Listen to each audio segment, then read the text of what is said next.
ছবি নয়, এটি হচ্ছে গিয়ে পৃথিবীর সবথেকে বড় ইউটিউবার এবং কি বেস্ট ইউটিউবার মিস্টার বিস্টের ছবি। আর তার হাতে যে প্লে বাটনটি দেখতে পারতেছেন সেটা কিন্তু সাধারণ কোনো প্লে বাটন নয়। এই প্লে বাটন পৃথিবীর মাত্র একজনের কাছেই আছে যে ইউটিউবিং করে এইটা পেয়েছে।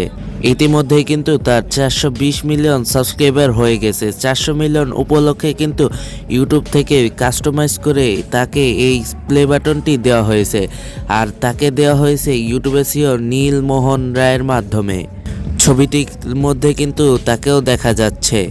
সো আজকের ভিডিওতে আমরা এই সকল বিষয় নিয়ে কথা বলবো। ভিডিওটি আপনাদের কাছে সম্পূর্ণ দেখার অনুরোধ করব, কারণ অনেক কিছুই জানতে পারবেন এখান থেকে। অনেক বছর আগে থেকে খুবই কষ্ট করে তার ভিডিওগুলো বানিয়ে থাকে।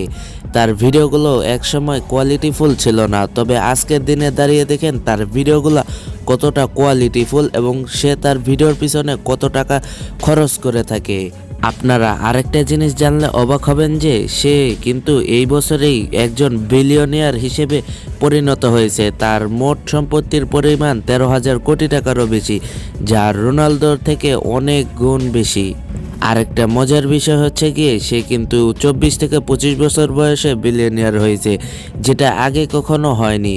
এবং কি আগে যেগুলো হয়েছে সেগুলো হয়তোবা বাপ দাদার টাকা এবং কি সম্পত্তির মাধ্যমেই হয়েছে, কিন্তু মিস্টার বিস্ট তিনি নিজে কষ্ট করেই কিন্তু অনেক টাকা উপার্জন করে বিলিয়নিয়ার হয়েছে। তিনি কিন্তু প্রতি মাসে ইউটিউব থেকে হাজার হাজার কোটি টাকা ইউটিউব থেকেই আর্নিং করে থাকে। সে প্রচুর পরিমাণে কষ্ট করেছে বলেই এই জায়গায় আজকে এসেছে। ধারণা করা যাচ্ছে যে কয়েকটা বছরের মধ্যেই কিন্তু তার 1 বিলিয়ন সাবস্ক্রাইবার হয়ে যাবে। এই সিরিজ এই চ্যানেলটি কিন্তু মিস্টার বিস্টের সাথে যুদ্ধ করেছিল সাবস্ক্রাইবার সংখ্যা নিয়ে। আজকে তার 300 মিলিয়ন সাবস্ক্রাইবার রয়েছে অর্থাৎ। আর এই দিকে মিস্টার বিস্টের 420 সাবস্ক্রাইবার কিন্তু হয়ে গেছে। তিনি প্রচুর পরিমাণে কষ্ট এবং ধৈর্য ধরার কারণেই কিন্তু এই জায়গায় এসেছে। ভবিষ্যতে আরও অনেক দূরে এগিয়ে যাবে সে। সো এই ছিল আজকের ভিডিওটি আপনাদের কাছে কেমন লাগলো অবশ্যই জানাবেন। আর এরকম ভিডিও আরও চান কিনা সেগুলোও কিন্তু জানাতে ভুলবেন না।